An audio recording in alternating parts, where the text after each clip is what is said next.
Hi my friends, నేను మనసులో మాట చెప్పాలి, మీతో పంచుకోవాలనుకుంటున్నాను. ఏంటంటే ఇప్పుడు వెనక నుంచి ఒక సామెత ఉంది, కలిసి ఉంటే కలసుకు అని. అలాగే నేను చెప్పేది ఏంటంటే, ఇప్పుడు మన ఇంట్లో నలుగురు ఉంటారు, నలుగురు ఒకలాగా ఉండవు. మన చేతికి 5 వేళ్ళు ఉంటాయి, కానీ ఒకలాగా ఉండవు. 5 వేళ్ళు కలిసి ఉన్నప్పుడే దాని విలువ తెలుస్తుంది. అదే చిన్న వేలు అనుకుంటుంది, చిటికిన వేలు నేను చిన్నగా ఉన్నాను, నేను బలహీనంగా ఉన్నాను అని ఫీల్ అయిందనుకోండి, అది అవ్వదు.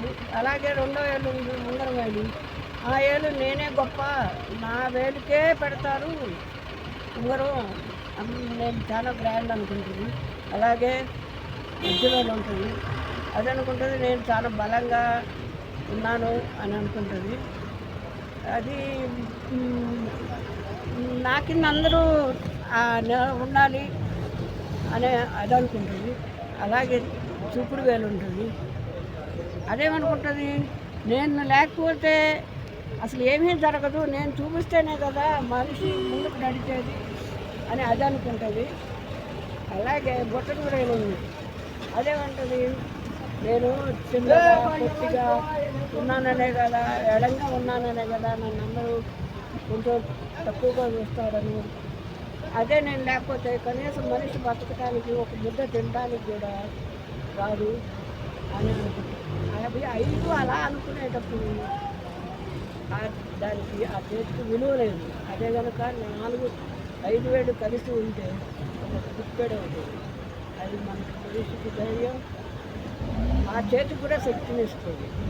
అలాగే కుటుంబంలో అందరూ ఒకలాగా ఉండరు. కానీ నా ఉద్దేశం ఏంటంటే, నాకు కానీ నేను ఈ వయసులో నన్ను పంపించాలంటే చాలా గ్రేట్. వాళ్ళు కూడా ఎందుకమ్మా అవసరమా అని అనుకుంటా పంపించారు. అలాగే నన్ను ఇక్కడ వచ్చినా కూడా అందరూ ఈ వయసులో మీరు వచ్చినందుకు చాలా గొప్ప గ్రేట్ అని నన్ను ఎంకరేజ్ చేస్తున్నారు. ఇటు నా పిల్లలకి, నన్ను ఎంకరేజ్ చేసే నా ఫ్రెండ్స్కి నేను థ్యాంక్స్ చెప్పుకుంటున్నాను.